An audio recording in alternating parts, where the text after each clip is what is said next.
दोस्तों क्वेश्चन इसका इस प्रकार आएगा, संदेश राशक नामक रचना पर एक टिप्पणी लिखिए। आंसर आप कुछ इस तरह लिखेंगे, संदेश राशक रचना के रचनाकार अब्दुल रहमान है, जो अपभ्रंश भाषा के पहले मुस्लिम रचनाकार माने जाते हैं। ये मुल्तान के निवासी थे और जुलाहा परिवार से संबंध रखते थे। इनकी रचना का समय 11वीं से 12वीं सदी का माना जाता है। अब्दुल रहमान को हिंदी का पहला मुस्लिम कवि माना जाता है, क्योंकि हजारी प्रसाद द्विवेदी ने उन्हें हिंदी का प्रथम कवि माना है। अपभ्रंश भाषा में किसी मुसलमान के द्वारा लिखने वाले प्रथम कवि अब्दुल रहमान ही थे। संदेश राशक की रचना 3 प्रक्रमों में संदेश वर्णन, ऋतु वर्णन और रूप वर्णन में किया गया है। इस रचना में विरहनी स्त्री के मनोभाव तथा उसके अपने पति के विरह में क्या दशा होती है उसका वर्णन किया गया है। कहानी की शुरुआत विजयनगर नामक स्थान से होती है, जहां एक विरहनी जिसका पति उसे ग्रीष्म ऋतु में ही छोड़कर मुल्तान नामक स्थान पर काम करने चला गया था और वापस 12 महीनों से नहीं आया था। विरहनी मुल्तान की ओर हमेशा देखती रहती थी और अपने पति का इंतजार करते रहती थी।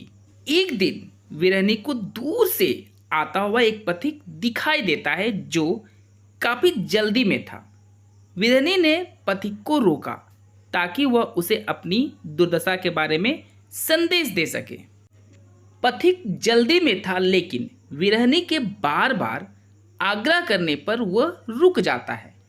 विरहनी बताती है कि उसका पति ग्रीष्मकाल में ही उसे छोड़कर मुल्तान काम करने चला गया है और फिर से ग्रीष्मकाल आ गया है, परंतु उसका पति नहीं आया।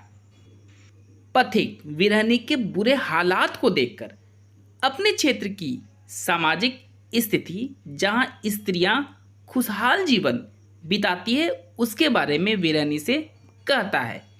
विरहनी कहती है कि वह अपने पति के वियोग में हमेशा रोती रहती है और उदास रहती है तथा उसे खाने पीने की भी चिंता नहीं रहती है, जिसके कारण उसके रंग काले पड़ गए हैं, आंखें धंस गई है तथा इतनी पतली हो गई है कि तर्जनी अंगुली की अंगूठी उसके कलाई में आने लगे हैं।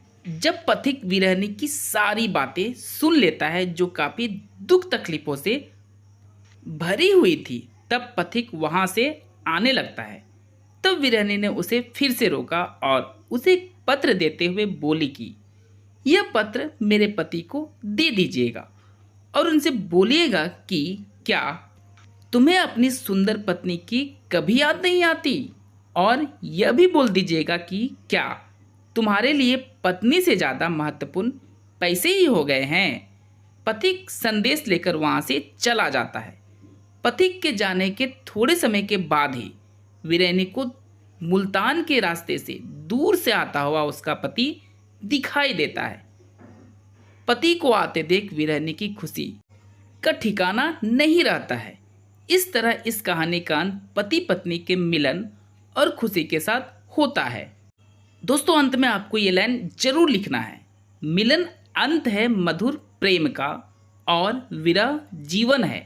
विरह प्रेम की जागृत गति है और सुसुप्ता मिलन है। दोस्तों आपको सेमेस्टर के सारे वीडियो चाहिए तो चैनल को सब्सक्राइब जरूर करें और इसे शेयर करें, लाइक करें। मिलते हैं दोस्तों अगले वीडियो में।